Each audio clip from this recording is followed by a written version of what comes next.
about the third of the 5 blocks, the buyer domain. And what we really now need to start to think about here is, what role does the buyer want the brand to perform? What role are they looking for it to perform? If they're looking for it to really reinforce you as an innovator, let's say in the handset market, you're always the one that tries to be ahead in the handset market, then quite frankly, if they don't keep on developing more new ideas, you're just going to think, well, this is not for me. In some way, it's got to say something about you. What's it doing for you? One. The second thing, how are they going about buying the brand? And what are we doing in terms of marketing and selling? Because you see, the dream, I think, of many organizations is that the consumer is in a so-called high involvement state.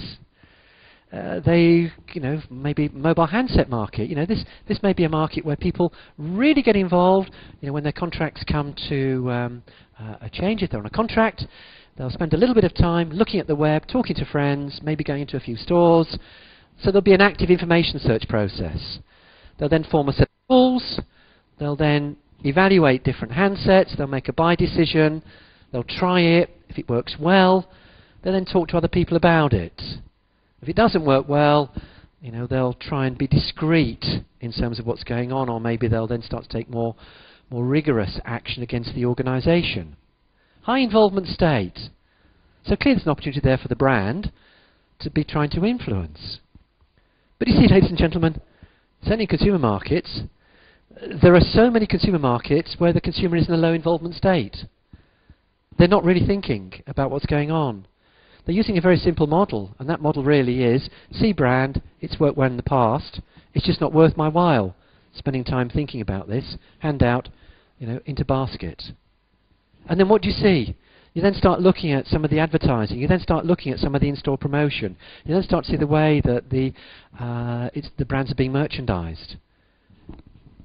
And they're just totally, well, not totally, but they're, it's below their radar. We're just not interested in this area. You've talked a lot about retail environments, but a very different environment, and a classic example of what you've talked about is the utility companies who people pay for their utility bills by direct debit. They lose any sense of emotional connection or reality of who that money is going to. They have no involvement in the brand. In fact, I can't remember right now who I buy my gas and electricity from. Lovely example there, lovely example there. Maybe if you've got a contract, it comes to renewal, then switch into a slightly higher involvement state. But even then, think about what goes on with these computers here. We've now got search engines that will do automatic comparisons for us. So if we don't watch it, this interaction now between a distribution channel and a low involvement state says, I'm not going to feel any form of connection. It's a cold organization. All they do is they just keep on sending me bills. Or all I just do is I keep on having, direct debit coming through. I've not found a way, to bond with it. So the challenge is a low involvement state. You've got to start to think in terms, therefore, of respect. But you've got to find those critical points at which somebody then has got to make a buy decision. A little time ago, I was with another colleague. She showed me a wonderful viral that was being used in Sweden to encourage people to think, if you do, about paying for your TV license every year. And it was a campaign that you had no idea whatsoever was going on. And it was a campaign that asks you to upload a photograph of yourself. And you do this, and then what looks like a film then starts. And there's a very senior minister coming in, or a very senior person coming in with an assistant there.